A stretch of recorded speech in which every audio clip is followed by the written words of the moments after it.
Welcome in this new podcast episode with Katja Diehl. Welcome, Katja. Thank you so much for the invitation. Hello. Hello. Katja, you're from Germany, and we just started talking in German. I had to switch to English, which obviously is then a bit of difficult, but we'll stick to the English version. I have been following you for a while now, and like I just said in the pre-talk, that I have so many respect of how you do things, the way that you approach this topic, and you've written a book about it, Autokorrektur in Deutsch, so correction of the car in English, but then it doesn't sound that good. Autocorrect, but that's also not, it doesn't sound that good. But what I've learned from the book is the impact of the car on society and on people, what you don't think about, which is become so normal that you don't see it as a problem when you're in the middle of it. But you see it as a problem and you describe it as a problem. So that's why I became so interested in this topic and how you approach it. So that's really great. Because I think we need to look at it differently. That's how I think about it. So let's see if we can clarify to the people that are listening and don't know you what all this Autokorrektur is about. If you look on Twitter, there's a hashtag Autokorrektur, then you can see lots of your tweets. But what is your main point about the car?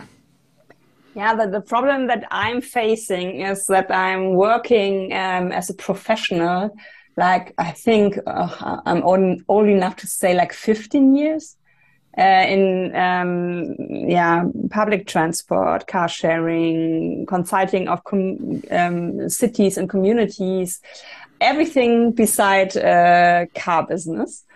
And there are so many facts and figures pointing on the problem we have with the transport sector, which is not getting less or is not decarbonized as much as it should be. And so I was thinking, and I'm always I'm becoming from a journalist to a more like activist for mobility. So it was it wasn't chosen. It was more what I pointed out at some situations in my life that I'm really interested in asking questions, looking behind the scenes, and maybe also taking the narratives of car industry. What is freedom about? What is to choose about? What is the right for driving about? And Autokorrektur, as I started it on Twitter, it was more for me because I sometimes tweet very much because I just empty my head with doing so. And Autokorrektur for me was just where I can get back and, this was this idea from rural area, how to change PTO business. This was the idea of car sharing somewhere, I don't know, so that I can find via Autokorrektur the hashtag, what I like, what people are doing, but also it started that people are using it. That was really interesting for me that they also adapted it. And so there were sometimes more my autocorrector as autocorrect, which we know from the cell phones, which is where it's coming from. And for me, it was the approach first to say there's everything we need. We don't need to wait for this hyperloop. We don't need to wait for this flying taxis. We need to fix the system right now, and not the people who are using cars. And my book was about asking the question, are you someone who really likes to drive a car, or are you forced to? Because there is no alternative way of mobility for you, because you don't feel secure in the evening hour, because you are not you are part of a marginalized group, or you have with your wheelchair, no access to mobility. And so I interviewed 60 people. And of course, the tokens like the old lady in the rural area, the nurse who always needs to get to work, which is always where I'm asking, why should she take the car? Why are we forcing her to take the car? And I understood having like always like a half an hour or an hour with them on a video call, that their meaning of a car when we started talking was like, the car is a solution. It's good that I have the car. I'm really happy. And after our call, the people were like, oh, now it looks different. I'm feeling like depending on a car. What is if I broke my leg for 6 weeks? Who will drive me to work? Because I do this now with my car, and there is no bus system running, and there is no bike lane running. And it was really interesting that that I understood that people, I think because of all the media, because of all the billboards you see and all this kind of car driving in the scenery when no one else is living, it is successful. And yeah, I nudged them a bit to also look behind their needs and what there is not fulfilled, that they can choose to have a car or even not. When I talk about you and explain your points, I think I'll look at the way. I think Germany is maybe a little bit different than the Netherlands. Of course, you have a big car industry with 5 large car manufacturers. We don't have that in the Netherlands, but still, we are quite similar on cars, right? So that's not the big difference. The development of rural areas, where the small towns, we lose all the vital services like a doctor or a supermarket or all these small things that build the community. But also, if they are not there, they will force you to take some kind of transportation, and usually the car, to go to a bigger city or town to get all the stuff that you need, to go to the doctor, to go to a bigger supermarket. And it's so weird, because in the beginning I thought, if I will buy an electric car, of course it will be a second hand, but if I buy an electric car, I'm in the right direction. But then I continue reading your book, and I go like, I'm not so sure anymore if that is the solution, right? Because tell me a bit more about, because you have all these numbers, and I can tell them, but I think it's better that you tell them. How much time is the car really used, and how much is it standing on the road, on the public spaces? That is really something I say, like, I'm a bit annoyed, because people are just reflecting their own car mobility in the moment they were driving the car. They are not seeing, I'm living in Hamburg-Eimsbüttel. You have any kind of mobility there. There are buses, there is the tube, there are taxis, you can rent a car, a bike, everything, but you can park in front of your house for free. So why should a car, man or woman, change the behavior if it's not getting a bit more complicated? And so in Germany, the numbers are that the car is driven 45 minutes a day. In the, so to say, commute for jobs. It is now proven that there's just one person sitting in the car, the one who's driving it, and the cars are getting bigger, but the people sitting in the cars are getting less. So it's really something really weird happening. And that is showing there is no rational thing happening, because everyone is buying the next car bigger. And also when I'm like 1 week every month, I'm with my parents who live in rural area, and sometimes I'm also putting their VW Golf, Volkswagen, to the mechanics, and I'm sitting there and having a chat, because I'm always curious to talk with people who are in touch with mobility. And of course, I listen to the people coming and who want to buy a car. There is never the conversation, hey, how's your normal life? What do you do? Do you have a dog? Do you have 18 children or whatever? What are you doing with the car? Never. The people are always coming with the car they have, and mostly they are getting out of the shop that they need a bigger car. And that is something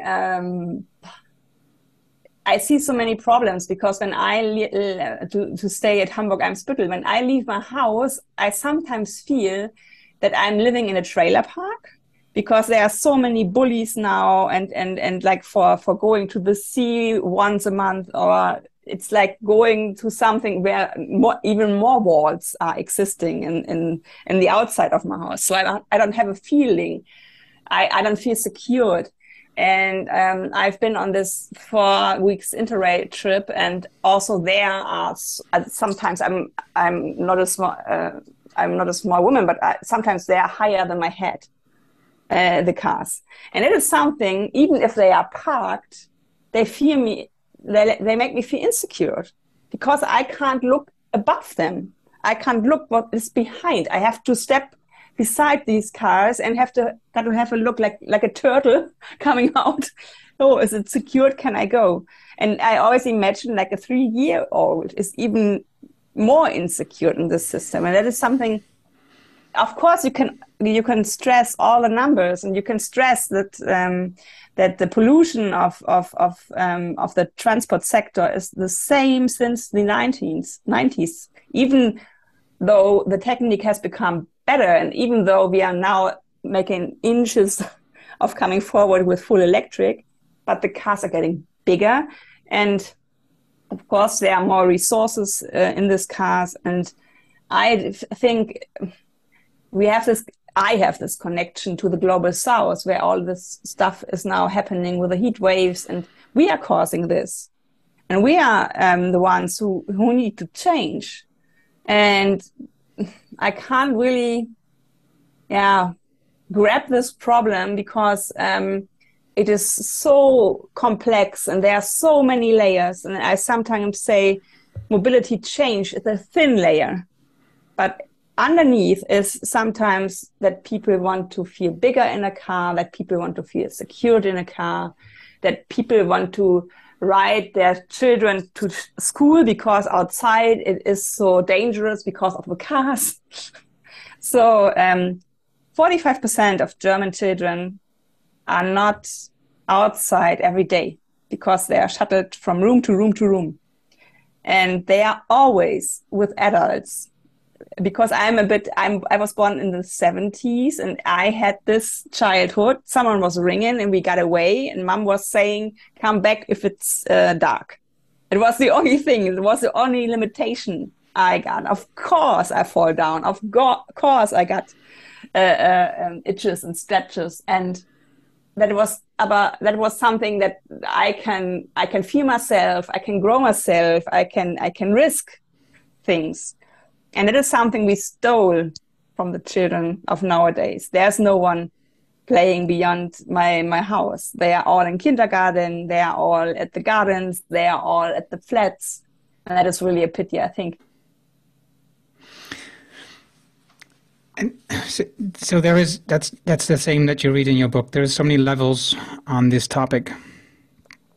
And I want to go back to the ones that you just mentioned before, about the impact that driving a car has on the global problems, right?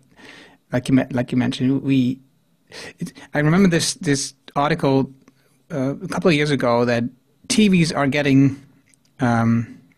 using less power, right? So TVs getting better and using less power, but same with cars. TV makers just make the TVs bigger, so they just use the same amount of power, right? So they add features with cowlers in the backlight, like Philips has, and so everything to do to make you buy bigger, fatter, whatever TVs, so that you spend more money. But the only thing that these large companies are worried about is about their profits. So that shareholders get more profit, and so they need to make more money. So if you have like an electric car and you make them cheaper, that's not good, because then you will just make less money, right? If you have a car company that makes smaller cars, that's not good. So when they make an electric car, they will just make them bigger, because there is some subsidy by the country where you can get the car and get some subsidy, but they will just build a more expensive cars, then if you have no subsidy, you will be at the same level that when you'll be higher when you're just buying a diesel car or a gasoline car. So whatever happens here has nothing to do with our needs. It has everything to do with the need of the shareholder and the profits for the company. And it's also not taken into account all the resources, like you mentioned, that we are taking from the global south, right? So all the resources, if it's a metal car, or if it's a aluminium, or if it's the batteries, or if it's whatever it is, all the parts need resources, and we just buy more stuff and use more resources. The most polluting thing that we do is buy new products, more new products. And not repairing it. Throwing it away. Yes, of course, because they make the products in a way that we can't repair them, and the ones that we buy, the new one is cheaper than the repair. Of course, as a consumer, you are thinking, waging, so should I buy the cheaper new one, or repair the old one, which costs me more, right? I have an old product and need to, it's cost me more, then you go for buying a new one. You don't think about all the resources that are lost and just getting more garbage into the landfills. You don't think about the part when you're looking at the money part. And these car companies just use this. All these companies do that, but these car companies use the same thing. Why do we need bigger cars? Why do you need cars that don't fit into existing parking spaces anymore? Yeah. Why do we need cars that just block 2 parking spaces and just instead of 1, or just blocking like you when you look at your Twitter account, you see these photos that you or other people made where, for example, the car at the end is just blocking a part of the Gehweg. They are always parking the bump of the car better there where it's not coming in the way of their bodies, the other cars. And in Hamburg, my sidewalks are so small that when this COVID stuff began, and we tried to have this 1.5 meter, it wasn't possible. Someone always has went to the street because it was too narrow. And as you pointed out, of course, it's capitalism. It's part of this toxic system. But people are so nice and kind, and they are understanding that they are the shareholders, and of course they have to make all the money. And in this pandemic situation, which is now like 2.5 years, I always had a German car industry and also Lufthansa yelling for money, always again and again, and they got the money without anything. Like in Austria, they said the flight industry and the rail industry, you will see that no one is flying in the land, like from parts from Austria to another. And so they have also this night train system ramping up and so. And here they were just throwing, and it's possible that they get the money of the state, which is my money, and other people's money, and also put the money on their shareholders because they were so successful. It was like, where is your crisis? What kind of crisis is this? And I always say, we clapped our hands for the people, like the nurse. And they were, you can't, that is not good, Katja, you can't make this, it is a different job. I said, yes, one is building a car and one is helping someone to get good again, to get well again, to be healthy again. For me, it's more than just building a car, but they are less paid, and we have also this kind of flexit now. No? People are leaving healthcare, and that is something that is so wrong, but it's so deep in us that we have understanding for this, and that we all think it is good if everyone has this electric car. I was like, for me and other people, nothing will change. I still get my room and space to you. I still breathing some microplastic from your tires. I still have the feeling of my city can't be green and it's heating up. I have been in Barcelona, I have been in Marseille, and I have been in Madrid, and I had so much problems I must say, even made my nose blood because there was such toxic air and it was so hot. It was beyond 40 degrees. And I was like, of course it is coming from the cars. Because everything is with this closed system. The rain is not dropping in the ground, and it's heating up. Even the parked cars are heating up. So we can't fulfill any kind of that it's getting better in this livable cities if we are not pushing back the privileges of the car. But it's the hardest part of the transformation.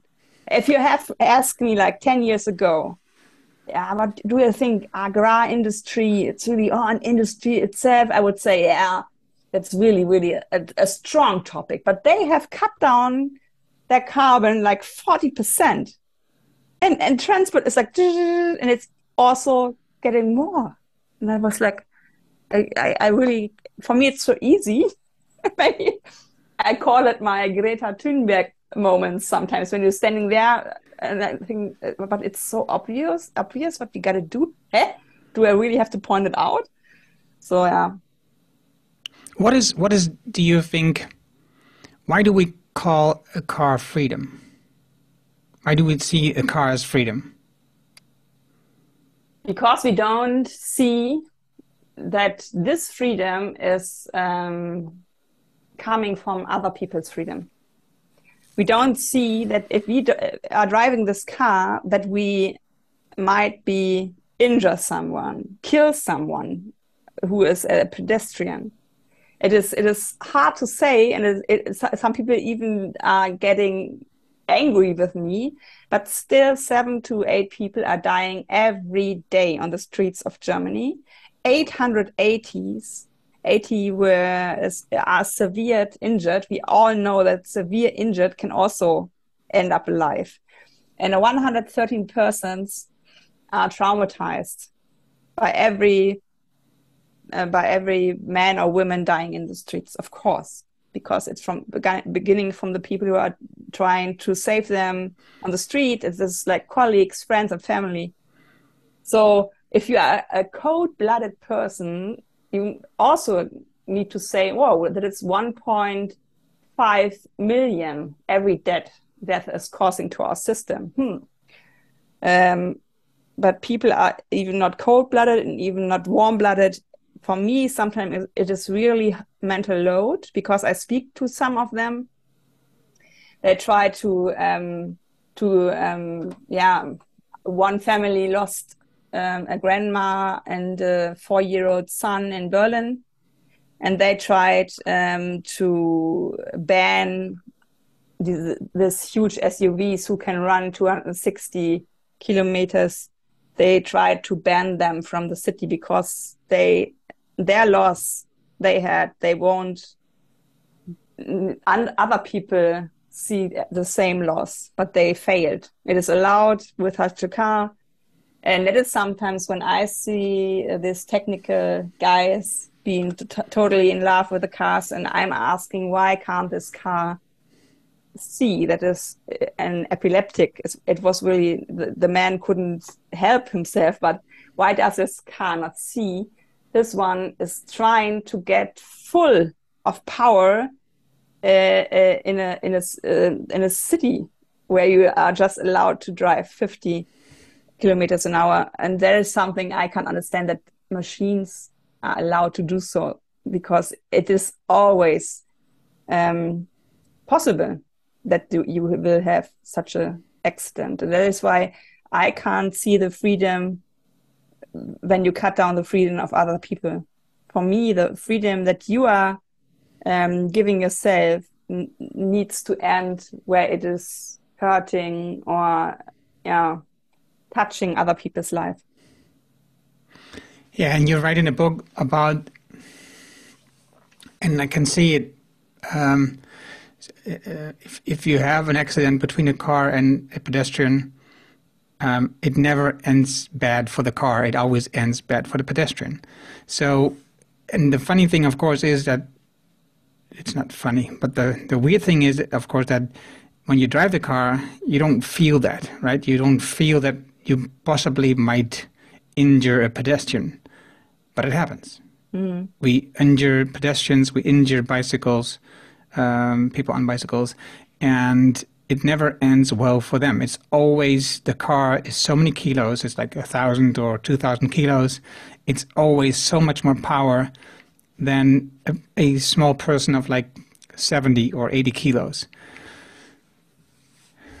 I think it's a good point. That Yeah, how can you look at freedom if you are limiting other people's freedom? And we are, as we talked before, we are limiting the global south. Yeah, we are cutting their life quality down. There are also people who need to go away from their cities where they are living because it's too hot, because it's burning, because it's not or floods are running, and that is something we can do something actively about it. And this is something as a gift, but also something that we need to do, because we had lived this life, like fossil fueled life, so to say. And on Club of Rome was 1972 telling us that we need to cut down this growing of fossil fuels engines running also in industry, not just in cars. And for me, it's sometimes, I think it's also the problem of cars that they are connecting avoiding machines, so to say, because you sit in your own room. It smells like you have your music, no one is disturbing you. And I found out in the cities where I was, it was like 30 mph, 30 kilometers per hour or less in cities, and you can have like eye contact, and you see the people in the cars because they are slowing down and they are getting humans again. Because at 50, you're never able to see something, also sitting inside the car, but also outside in the car.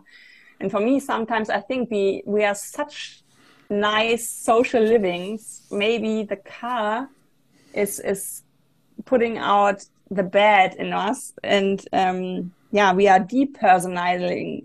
It's also like the German word Unfall. When there is a crash. Crash is something active. Unfall sounds like, or it's like a flood. It's like rainfall. It's something from nature coming that is happening. We can't avoid it. But cities like Helsinki showed us, if you put people first, if you prioritize the weak in the streets, vision zero is possible. And that is something for me where my heart glows when I think there are so many lives we can save, even from people maybe we know, because we never know who will be dead tomorrow. I always see, when I see those ghost bikes who are like white painted bikes on the street where someone died riding a bike, I get goosebumps at the moment. I always try, if I have the time, to stand there, because there are always little stories about the people who died. And I think it's just, maybe it's too anonymous. It's if someone has like a amoklauf, is running amok with a car and is killing people, we know the story of the people who are killed. We know the story of the driver, but the people, the 8 people, and the people who are left with a debt of 8 people, they are anonymous. They don't have a face. They don't have a story.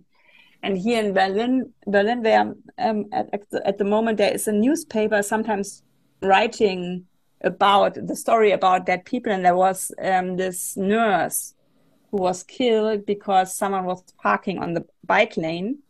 And that was such a touching story, because it included this typical nurse, which normally we need as, oh, she needs to drive a car. No, she was on a bike. She was in danger because someone parked on the bike lane, which is forbidden.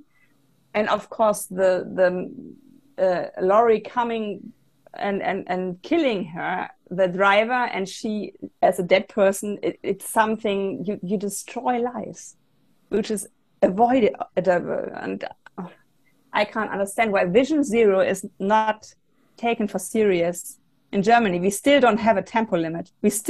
Everyone can come to Germany and drive as fast as you want. And you maybe must pay like 17 euros or so. If it's not, it's something the people can't drive a car secured, I think, beyond special running levels. Because I have had a car when I worked at a company, and I also once tried out what it means to be more like 200 kilometers an hour. And it's really, when you have like a centimeter, it's like feeling you're going meters of changing your ride. And yeah, for me, it's something we need to focus on the human in us again. If you look at the trip you did, the Interrail trip for 4 weeks now, and you saw the photos of you in various cities, and you look at Germany, how different it is. Do you feel that it makes sense? It will change at some point?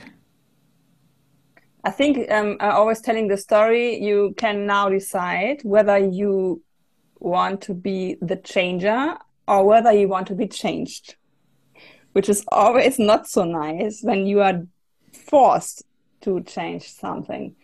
And the best moment also was like, I always took the train and my folding bike, and I unfolded it, and I could, in nearly every city, there was a bike lane. I was like, you feel welcome. You feel seen, you feel welcome, and you feel secured. Even if it sometimes also was in a rotty, we don't talk about quality, but it was there. And I was in Tallinn, and the whole city, they were like in summer holidays, the whole city smelled like paint because they were cutting so many car lanes to have like a one-way system, and the car lane becomes a red painted double-sided bike lane. And for me, it was really like, it is not something where you need technique. It is something where you have got to have the will to give people secured space. And if you give people secured space to walk and to bicycle, or to be on a wheelchair or with a rollator and feeling secure to walk, they are coming. The people are coming. And in Paris and in Barcelona, there were so many people on folding bikes that I think they also combine the train and the folding bike. And that is something I had to explain my bike so many times. Oh, can you show me? That is really quick. Oh, it's so small when you kind of fold it again. So people, when they don't know the product of a folding bike, of course, they're not thinking about, I can put this in the train. It would be easier as putting my own huge bike. And I think we need more, and that is better in Paris, in Barcelona, and so on. That it's better because it's more visible. It's something you see. Also, in the Baltics, there were, I don't know, maybe just 3 or 4 cargo bikes. So that were the people who are always like, oh, can you explain what it is? Which is now really in the Netherlands and Scandinavia is really used. But in Tallinn also, people don't know this product. And you are the pioneer if you ride this kind of bicycle, and you have to admit, okay, I'm the one always explaining what is it, can I have a ride? Of course. And I also saw in Scandinavia that it's not like a mama, papa child. It is like 3 teenagers in a cargo bike having fun, or like a couple. It is not this typical family mobility which we see here in Germany, and which always this kind of conservatives are like, yeah, you are in your bio, eco, I don't know, no? And that was for me something, I think, what is lust of life, what is enjoyment of also having a chat when you sit in a cargo bike. It's such fun that you can talk with other people. It's like randomly coming into your life. With a car, you always drive them by. You never meet them. And I like to meet people. And I have this podcast with Maren Urner. She's a neuroscientist. And she told me that I really need to research how this was made, but they forced people to talk with other people in the train. Even if they don't want to, afterwards they were luckier, because we are social parts of this whole life. And even if we are like a bit forced to get in contact with others, it is something good for us. It is something where we spend time with other people and we are separate afterwards. We will maybe never see again. And I have been on this Interrail trip. I've played Playmobil and Lego with children who were crying. And I was like, come on, I can put you from your mom. Or a mom was saying to me, can you keep this baby? I need to pee. Or I was looking for a dog who was rubbing to me like, my mom is sleeping. Can you play with me? So for me, it's really like a gift that and that is something like pain in the ass. I am privileged enough to leave a private car behind, and I shouldn't be seen as a privileged person. It should be a right to have a life which is also working without your own car. I think that in the Netherlands, it's a bit different than in Germany. We do have lots of bikes. For example, like you talked about this folding bike on a train, we have lots of stations where you can just rent a bike by just using a card. There's like stations for bikes that you can just open and rent a bike. You take the bike, or you can take a taxi. Now with the Dutch national train system, they also give you the opportunity to do a share bike with the same card. So you get just one invoice and everything is on there, which I think makes it more convenient. And I also think about the whole car sharing thing. I've been talking about this interview on Twitter before, and people told me about how they do the car sharing. Somebody's just doing car sharing with some people from the neighborhood, and just one person had a car, and they were just sharing it with a couple of people from the neighborhood instead of just using a specific shared service, right? So they just made their own car, like a shared service for them together in the neighborhood, which I think is a good thing, obviously, because also it makes you talk about the car. You need to talk to other people about the car. I think in the train, it's similar. People also stay with themselves. They don't talk to other people. They are reading or just putting the headphones on and just doing the transit. And I'm sure the whole thing about the freedom of the car is still the same here, right? So you get in your car, you're closed up in your own environment, you put on your music, your podcast or your music or the radio, and you go off, or people just use their phone all the time on the car and they don't even pay much attention to the road because you're just talking on the phone. So there is so much going on with this car thing that you are not aware of, which specifically what I thought was, okay, I'm only using it for 45 minutes a day if I'm working and doing this traveling for my job. And at the same time, this time is increasing because the distance of me living from my job is increasing, right? I'm moving further away from my job because I have a bigger car and I can get a bigger house somewhere in a smaller town, and there's no transportation, so I need a bigger car, I think. And then you have, of course, these great commercials where they talk about these SUVs. They go out in the country. Nobody does it, only in the commercial, but we feel that we need this freedom that we can go off if at some point it may possibly happen. It will never happen. It's such a weird thing.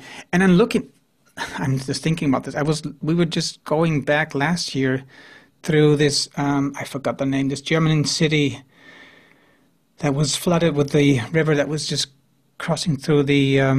Ahrtal. Right. Mm-hmm. And all the cars that were just swept away with the water. And you can see how powerless we are when the nature really takes over. Mm-hmm. And all this change of nature. we may not want to see this, but we are doing this. We as people are causing all these issues and problems. So I would say we could change it, but at the same time, I'm also kind of, I'm not saying frustrated, but also sometimes kind of disappointed of what the tempo is that we do this in. There's so many good solutions out there. There's so many people that see the right way that I talk to, and at the same time, there's so many people out there that have no clue. And I was talking, for example, to my wife about the car, and for a while we talked about getting an electric car, and when we are getting a new car, and now I'm thinking more about the shared car idea. So I was talking, so do we really need a car? And she said, yes, I need a car.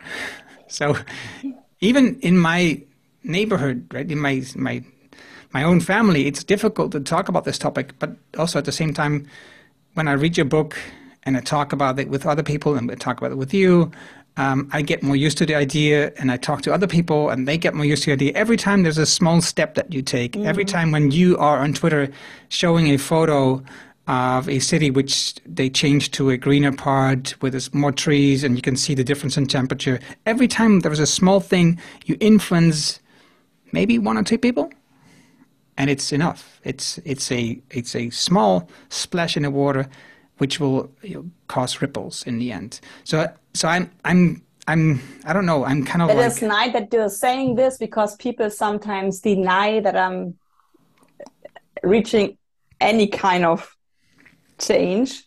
They ask me which kind of education I got, which kind of science I got. It's sometimes so funny for me, but I feel always that I am touched by this also in a bad way. Because I'm such a self-critic person, and of course it's sometimes really virtual what I'm doing, but especially sharing my videos and photos from the Interrail cities I got to, people are saying this looks like a simulation to me, but it's real. So they were like having the Twitter feed running, where like that again, some architects, or I don't know, in the future they will, and then, oh, it's Katja, Earth, it's real. And that was something that touched me really, because it's not, for me, there's not a difference if you see a simulation or it is real. You can have both of it to be inspired, but people are sometimes getting, when they see it is not real, we can't get there. It is so complicated. But when they see it like this is in Barcelona, they are more like, okay, they did it. So sometimes it is lack of fantasy. Sometimes it is maybe also being afraid of what comes after the car. Also, a neighbor of mine told me, Katja, I really like what you're doing, but what is coming when the cars are away? And I was like, they are not empty parking lots. What are you asking me? He didn't have the fantasy. I was like, there's urban gardening, there are benches, there are people chatting, there are children playing, and there are just people without motors. And then he came in and was like, we can have like a grill party. But in the first step, he was like, but what is after the cars? And I was like, oh my God, no. And that is sometimes, I think, and that's why I love to work with Jan Kamensky, who is doing this visuals. He's a friend of mine, also from Hamburg, because he is doing like utopia, which is far beyond reality. And this is so much opening the head when he changes a real place into a utopia space, that people are seeing how green it will become, how quiet, how healthy. And I think that is something where architecture, people like me, people who are writing books, podcasters, everyone who has some kind of a skill to have like storytelling should do this, because people need help. They need to urge to say, I don't want to get there. This place I want to have beyond my house. Because I always ask people, where do you go for your holidays? Nice places, of course, never at the Autobahn.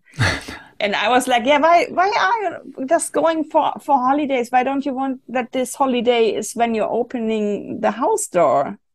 Why are you so willing to put your space for the cars who don't have any sense when they are parked? Maybe you don't need holiday anymore that much because the city is not stressful.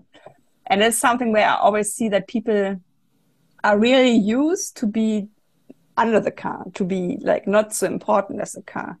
It is really a pity. Yeah. I also remember the part of the book where you talked about something that I've heard many times before when they talk about the city here where I am at, is the amount of cars that should be in the city because it's good for the shops, right? So if we have no ability to cars to be parking in front of our shop, we will lose customers. We will lose revenue. And you have examples in your book where it's just the other way around. If you abandon the cars from the city and you make it very friendly for pedestrians, for bicycles, you get more customers because the people are at a speed where they will go by a shop and a window and they can see the stuff and they can decide to go in. Because if you are in a car and just rushing through a town, you don't see it. And if you so do, obvious, yeah, it is obvious. Yeah. And it isn't. It isn't obvious because people think, okay, if I have customers, they come by car and they want to put their stuff in the car. So when they park at front, they can put the stuff in the car and they go. But they don't think about all the other things that this person needs to do. They just think about this one parcel, this one part they are buying in their shop and then put in their car and go home. And the thing is, when you go by car and you have this specific thing that you need to buy, you go to this one shop and you buy this one thing and then you go home, or now you just buy it online. But you miss a lot of opportunities to get to another shop and to buy something else, or just you don't even have to buy something else. You just could just walking and talking to people and learn stuff, right? So you learn more about things that you want to buy, for example, before you buy it. So it sounds now, because you've written it down and you've done the research, it sounds obvious, but for these shop owners, it isn't obvious because they think it differently. But I think that is also this kind of where facts and figures are not helping, because there are so many studies at the moment regarding, I think, Milano, London, that people are spending 40% more money if they have car-free places, which you just told, that you have quietness, that you can have a look, that you are walking around, even on a bike, you can stop. I was with a German film team. I was on the streets of Hamburg, and I told them that. And it was so funny because they were on rented bikes and I was on my own bike. We stopped at a red traffic light, of course, what you are like doing every 5 meters.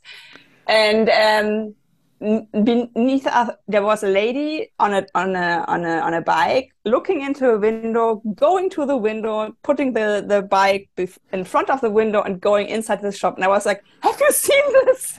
She never had planned to go there and to look for this jeans, or I don't know. But she has, because it was a car-free Jungfernstieg, really like touristic space where less cars are driving. And that was so interesting because the guys were just like, we wouldn't have recognized it if you didn't talk with us before.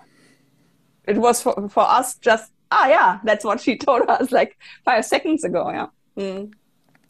Yeah, so I agree. I think that's why it's important to have people, activists like you, keep on talking about the same point, where you probably get tired of talking about the same point, but there's so many people who haven't heard the point before, and maybe some people even, they need to hear it like 3 or 4 times before it really sinks in.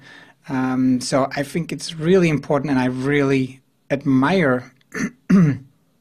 Yes, I admire what you do. I think it's really fantastic what you do, to be such a driven person, and also, I think the smart thing about this is you've chosen a specific topic, right? The car, or not the car, but mobility, right?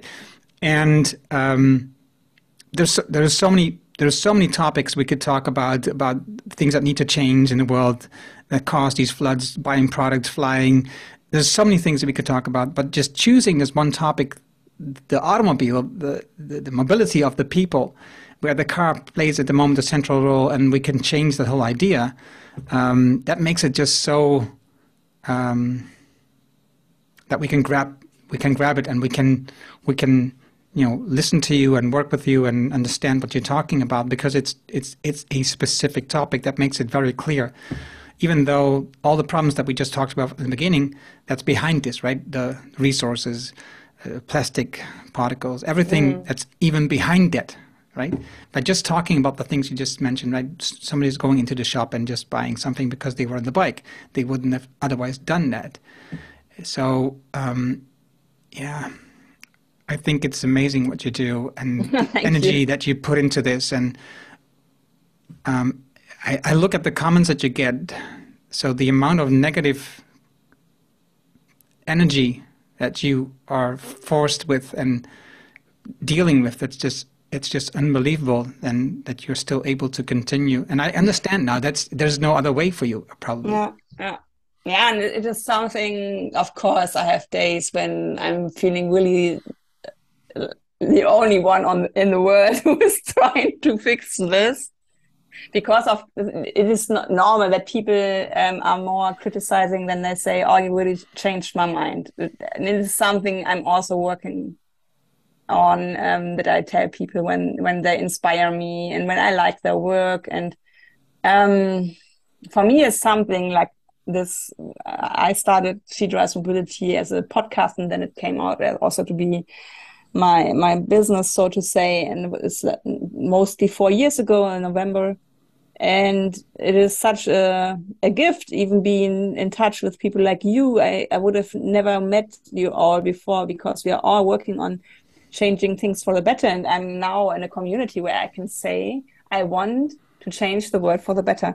In the corporates, they will, and now where's your Excel? Where is your budget plan? And I was always feeling, it was a good team I built up, but I always was feeling like, what are we doing here? What is the difference we make?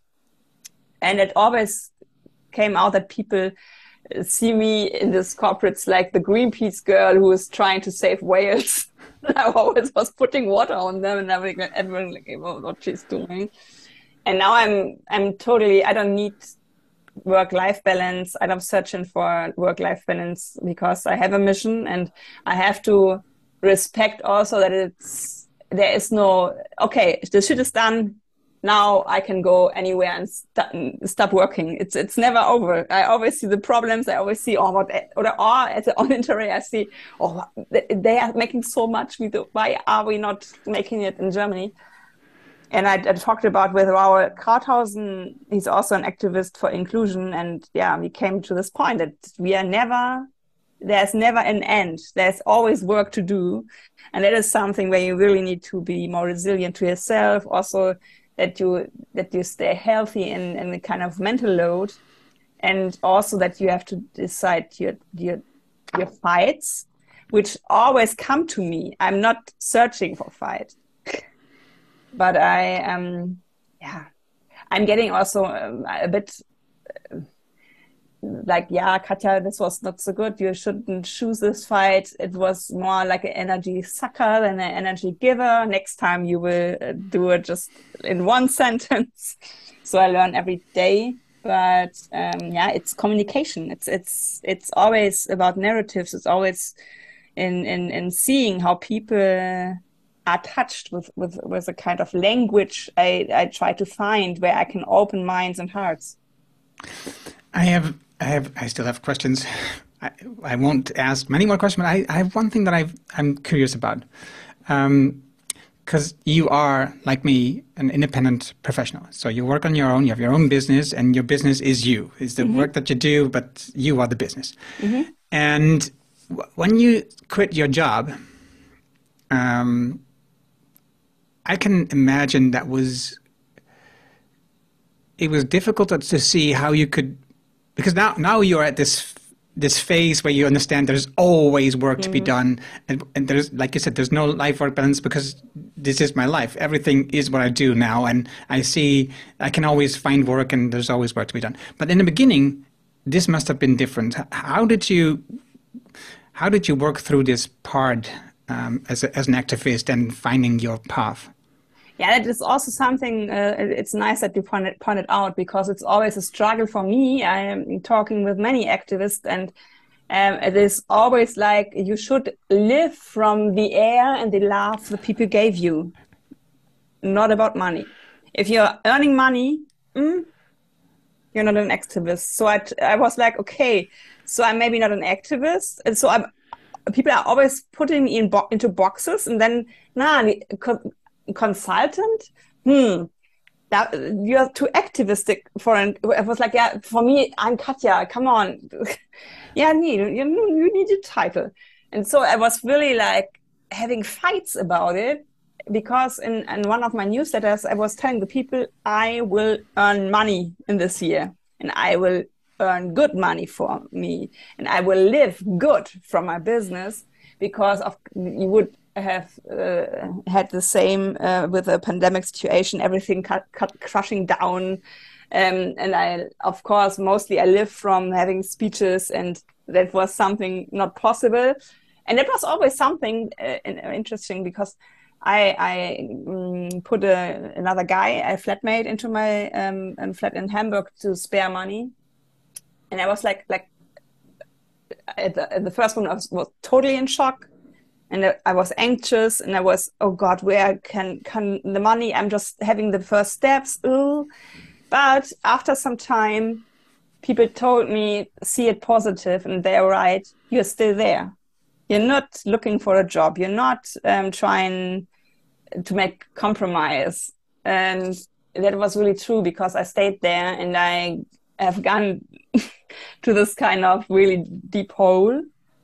But I really dislike that people who are in fossil fuel industry can earn like millions and millions, and me having like a speech at a minister's event, people from the Federal Party of Germany are asking them, how much money did she get? And I was like, huh? They are also not coming to their work without being paid. What is this kind of a question?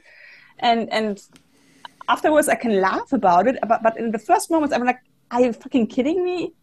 I'm bringing my expertise, I'm bringing my time, I'm preparing this specially for this event, and you are asking me that I get money for it? Interesting. So for me it was really a special step. And it was like not such a hard cut, because I just reduced my working hours in a job I got.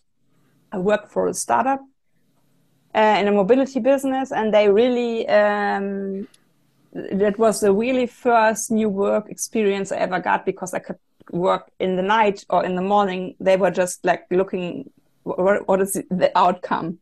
And it was like, at the first, I was so corporate. I was like, hey, you don't need any, like, do I need to write something, what I'm doing? Like, huh? No, we are looking what you're doing. We are looking what what is coming out. And that was really a good situation, because that gave me the strength also in the Corona times. And I think I'm still not having a kind of a business model, because people are always asking me for this. My approach is to do good work with good people, to have fun also, because sometimes it's really not so funny to work in this part of transformation. And yeah, also my parents now understand what I'm doing, because in the pandemic situations, I spent always a week with them. Papa was always dropping into video conferences and was looking by accident. And then they also heard what I'm doing in the media. Because at the beginning, I think they had struggled, because before I was like this corporate person, like having a good income, having a well-known name, a company. And now you want a manager. Like, yeah, and that now it's like she's doing something with mobility, and she's trying to change it. I am so happy I asked this question, because I think this is something that a lot of people who feel very activistic about their way are struggling with, right? The same thing you talked about is they are an activist, and other people make them feel that they cannot make money because they're an activist, which is obviously not true. I don't think we need probably as much money as society expects. We could probably use less than society think is normal. Because if we don't have, for example, a huge car, we need less money, for example. So we reduce the cars, so we don't need that much money. But it also, you know, if we are doing work that we love, that doesn't mean we can't get paid, right? Yeah. That's two different things. Yeah, and it's also something, I think that is also part of the transformation, because mobility change also needs a change of work. And this 40 hours work week, whatever it means in nowadays, because in Germany, studies say that 60% of our working places can be everywhere. Of course, the man who bakes bread, the women who makes cookies. Well, I don't know what is always coming then, the nurses. But they are 60%, and it is really a lot. And of course, also to say, they don't need to work mobile every day. But why not put co-working spaces in rural areas so that they can take the bike and have more time spent with a family instead of holding a car wheel? So I think that's what I meant with a thin layer of mobility change, which is really not the topic. It is a topic of a new society, of a caring society, also to accept that you have, like, I don't know, when you're starting your job, it's like you want to do so much, then you have maybe a family, when you're working less, then it's coming more again when the children are out of your house, and it's coming less again because you have older people where you care of. It is all, there are so many possibilities for me if we change this. Yeah. So many ideas in my head. I am so happy that that we found the time together to do this conversation. I was looking forward to it for a long time already. I was so happy that you responded yes when I sent you the request through link to Twitter, and it was so much fun to talk to you and to learn the way that you think. Of course, I read the book, so I knew already I follow you on Twitter for a long time, so I know how you're thinking about some things, but still hearing it from you, especially the last part about making money and so on, that's so, yeah, I learned so much of you. Thank you for that. Thank you for the invitation and for the talk.